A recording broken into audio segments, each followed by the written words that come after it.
Trump says Israel has to get war in Gaza over fast and warns it is losing the PR war. I mean, it's getting crazy. Now you've got Trump. He's been warning Israel. Now Joe Biden's basically saying, I don't know about all this. And the reason why is because Democrats are bleeding support. They're bleeding young voters. There was this initiative in New York. What was it called?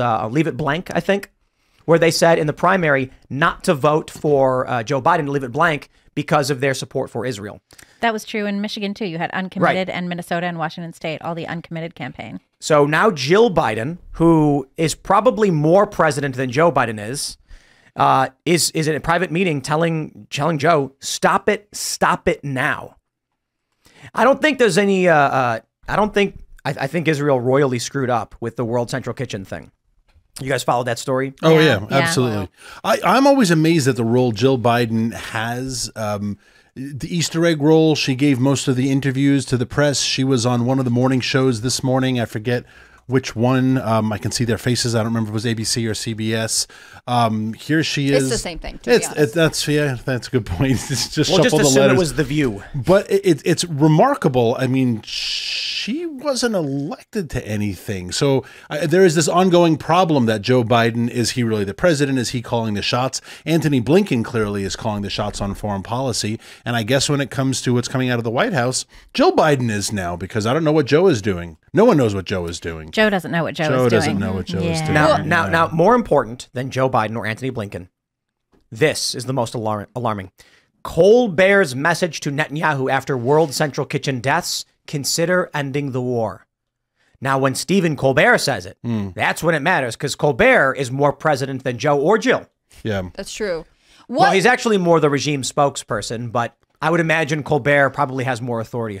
And it's a way of taking the temperature. I mean, when I was listening to NPR and all these mainstream outlets report on this attack on these aid workers, they're sort of like, yes, these trucks, it was known that these trucks were going to move through here, and it seems like there's no way out of this one. This seems like it was completely intentional. Even like, how do you spin this situation? And even Israel came out. Netanyahu said it was an what do you say? It was an unfortunate accident. Yeah, they apologized for it. He said they do great work. It was an accident, and it's like, how did you accidentally strike 3 vehicles in separate locations that you knew were going marked? There? Like, it doesn't really make sense. But it is interesting when Colbert says consider ending the war. I wonder what he is specifically asking for. Like, what does ending the war look like now? That's a really good question, and I think it's something that Americans are not really sure what that looks like, and I don't think Democrats know what that looks like. I don't think they do. Does ending the war mean just no more campaigns in Gaza, just leave it alone? Or does it mean, opening up the border to workers again and giving passes again? What does it look like? But don't so many Democrat talking points aren't they vague, empty slogans like fix the climate? Sure. What does that they look don't like? know what the right. Yeah, they don't know what the end of the Ukraine war looks like either. Yeah. They say, well, we're in it until the end, but they can't tell you what the end looks like. Yeah, exactly. I like the ceasefire now thing, because it's like,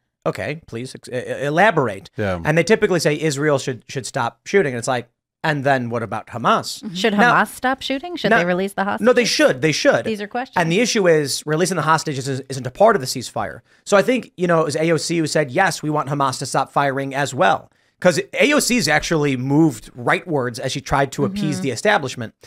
But still, within the ceasefire thing is not the release the hostages and surrender. It had been early on. It had been, release the hostages, have a ceasefire, and the ceasefire agreements had been involving hostage releases. And that, we don't talk about them anymore. Are they even alive anymore? I don't see an end to this, right? Because the pro-Israel side says the war ends when Hamas surrenders. Right, and Hamas is like, we're never surrendering. This is a religious calling. So and it seems like they're pretty against it. The Palestinian Authority, aren't they like sort of backdoor in it with Hamas at this point too? Yeah,